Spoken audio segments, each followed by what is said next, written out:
So guys, welcome back to the channel, The Steel Addicts.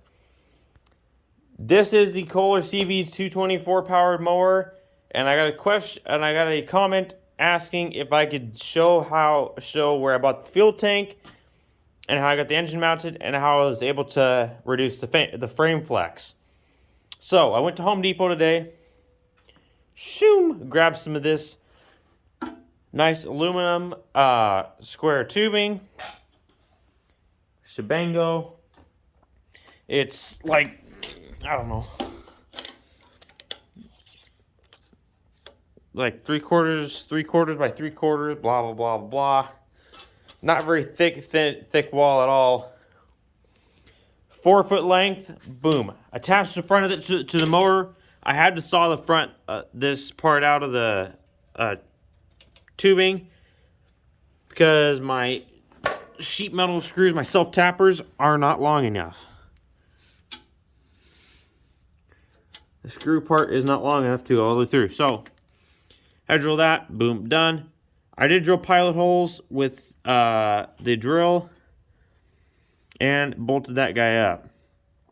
Now for wheels, I had to extend the wheels. These are 7-inch wheels. What normally came on this mower deck were 6-inch just plastic pieces of shit wheels.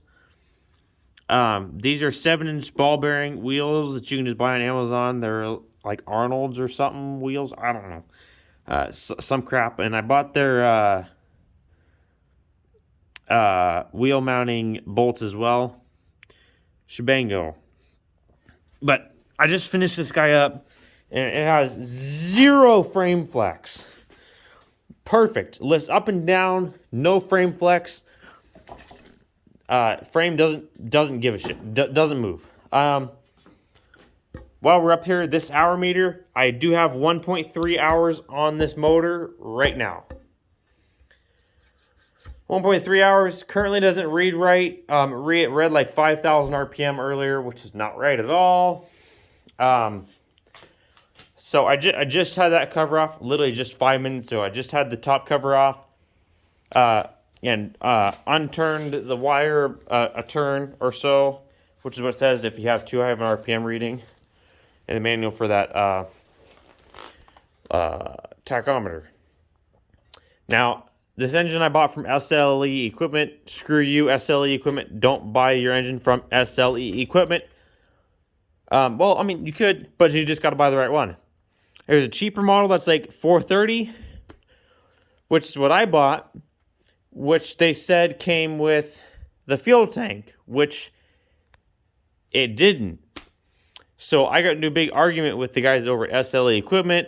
They still wouldn't honor it, and they said they got the shit wrong on the website, but they still wouldn't give me a fuel tank, even after I took screenshots and sent it to them and everything.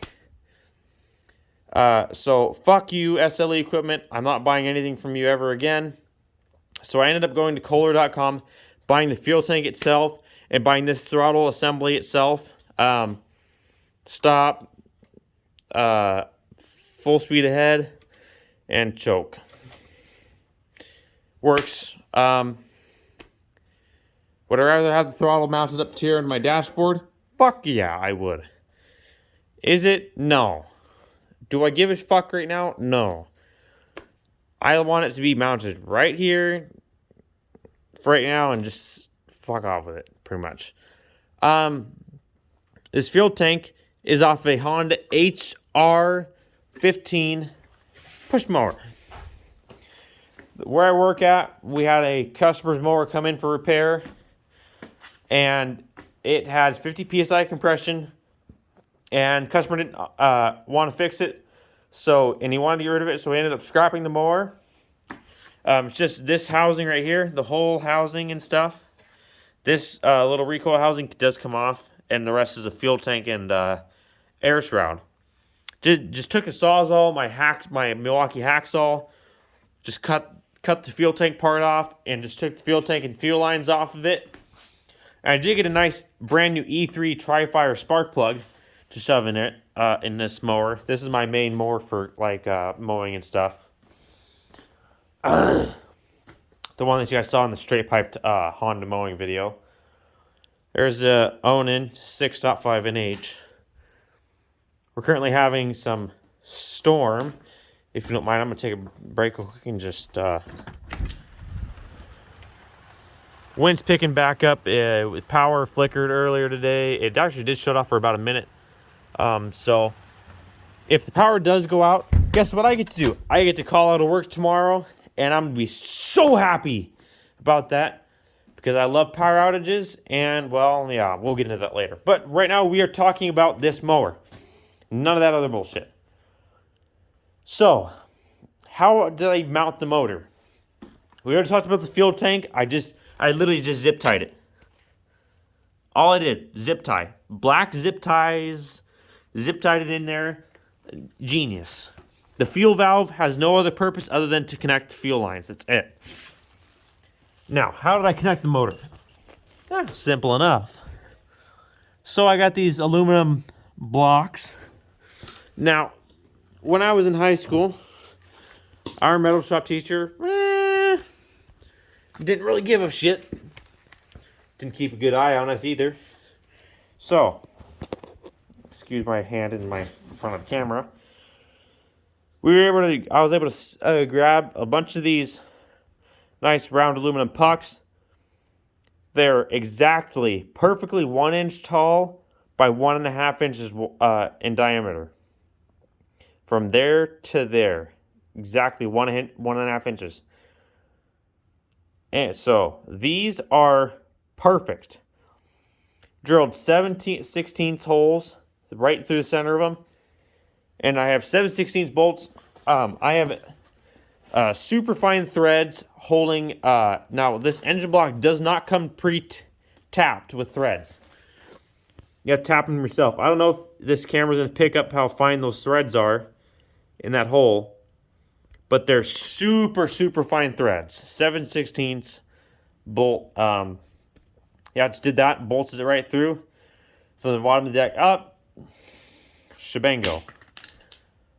Now, to get the mounting holes traced over, I took a piece of paper. I had to lay the engine on its backside here. I just flip it up onto a wooden block or a stool or whatever, and punch a 1 inch hole right in the center of the piece of printer paper, and slide it out over the shaft, because this is a 1 inch shaft on this engine. It's a Kohler cv224, 11 foot-pounds of torque, about roughly 9 horse. I'm thinking about 9 horsepower is what this thing's pushing. And I just slid it over the shaft and took a permanent mark, a pencil or a big Phillips head screwdriver, and just stabbed it where you feel with your finger wherever there's a screw hole, and just stab a hole right where it is in a piece of paper, and then you mark all your holes out perfectly with that. Then you slap it on a piece of metal. This right here, my base plate, that is actually a 14-inch Hilti concrete saw blade, which I was able to salvage from work as well. It's rental equipment. It gets destroyed very quickly. So I have a ton of those blades. So I just slapped it on there. Good thing is, the arbor for that blade was 1 inch. So I was able to line it up absolutely perfectly and get holes drilled. Got the DeWalt DCD 999 hammer drill driver out with flexible battery. Got some 7/16 DeWalt black and gold drill bits, and I was able to drill right through this saw blade with DeWalt black and gold drill bits, and I made all the holes on one bit. No problems whatsoever. Did use cutting oil because I can. And yeah, bolted it right up, and it works perfectly. Now, my blade adapter is kind of, well, it took a shit, I think. It came off of the Lawn Boy mower. Hold on a minute. I gotta listen to the wind, because yeah, it's ripping outside. It's ripping, it's raining, and everything else. Power might go out on us. If it does, well, I might have a neighbor piss her off or fest with the old onan. Let's just take a break real quick. Skip through this part if you want. If not, keep watching. And we'll get back to the mower in just a couple minutes. This onan is 6.5 inch. I just want to talk a few minutes about it because I just love this fucking thing. Bought this thing for 75 bucks off of OfferUp, my local OfferUp. 75 bucks, boom, slap, got it. Ended up, totally, getting into this thing. In total, I think I spent 400 bucks getting this thing going. I bought the angle iron to get it going. Caster wheels I got for free from the neighbor. That was a bonus. Resealed gaskets. This sheet metal came off of a microwave. I'm not kidding. Microwave sheet metal, free. What probably cost me the most was buying this exhaust tubing from O'Reilly's, I gotta say. That was really expensive. It's like 1.25 inch exhaust tubing coming up through a big flex. I gotta get rid of that flex. It's bothering the crap out of me. And I took a shit ton of adapters up. Sealed it with gasket sealer, which I got to switch around and get rid of, and put some of that this like gasket weld crap, which is the white stuff, and right up into a big old cherry bomb. Ow, that hurt my finger. And yes, I know this looks sketchy as hell. I literally screwed it together with sheet metal screws, and big old 2-inch tractor flap, because why not? Because why the hell not? Sorry, 2.5-inch tractor flap. Excuse my French. I redid the coil, got new plug wires. Plug wires were expensive, about 48 bucks for the set. Pretty minty. Carburetor, perfect. Now, I did end up having to get on the Onan forum, the Onan smokestack forum, and some guy made me a brand new needle and seat for this guy, which was awesome. Brand new on the lathe. He made it himself. That was awesome as hell. Did the oil filter change and everything. I wired this guy up myself, and I haven't had any issues with it at all. 30 amp breaker and 220s. Went to Home Depot, bought some outlets. 30 amp outlet, 220 amp outlets. All this crap that you see around it was gasket sealer that I tried putting on. And some grinding marks from me trying to grind it off. Whole other story. My onan switchboard panel right here. Battery charger indicator does not work at this time. Start-stop switch. I know I already have a start-stop switch there, but why not here? And I got my hour meter. 1.5 hours.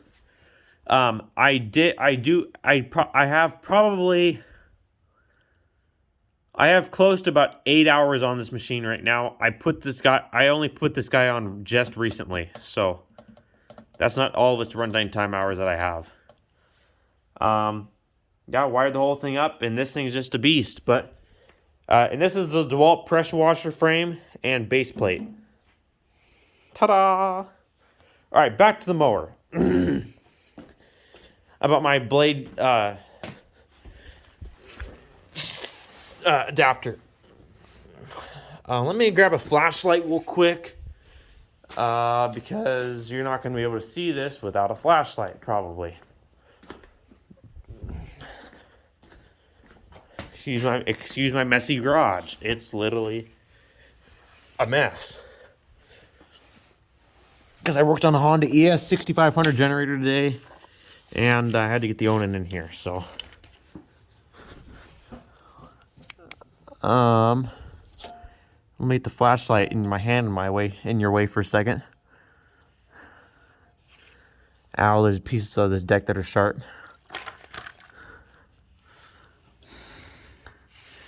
This is my first time looking at it in the light.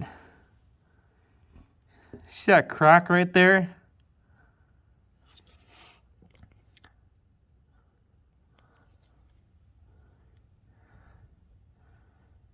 See that? I don't know. When it runs, like when I speed it up, it makes like this knocking sound.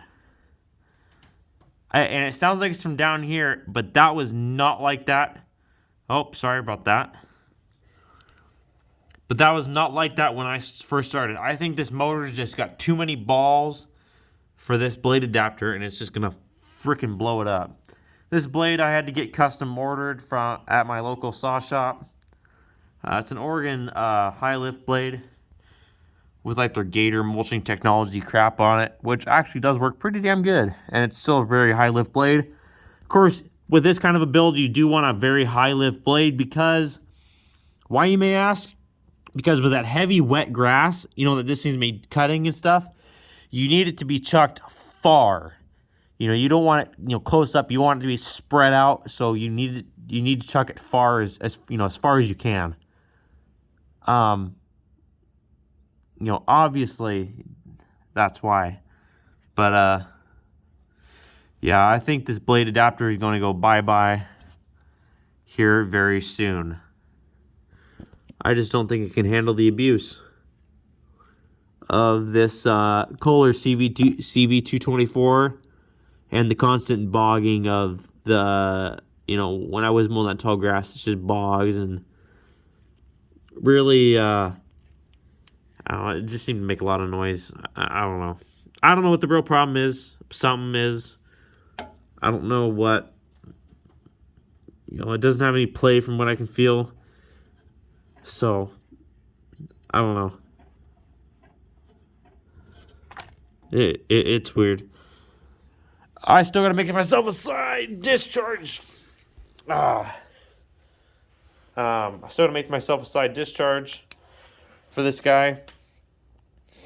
I gotta take some sheet metal before I run this thing again, and I got some 22 gauge sheet metal from Home Depot today, and I gotta cover this area up, and then put this part of an aluminum TV stand, nice thick aluminum, and I want to paste it up like this, so it's kind of like a ramp, so it kind of like forces the grass down, and I think it would look cool too, sitting up here like that or something. So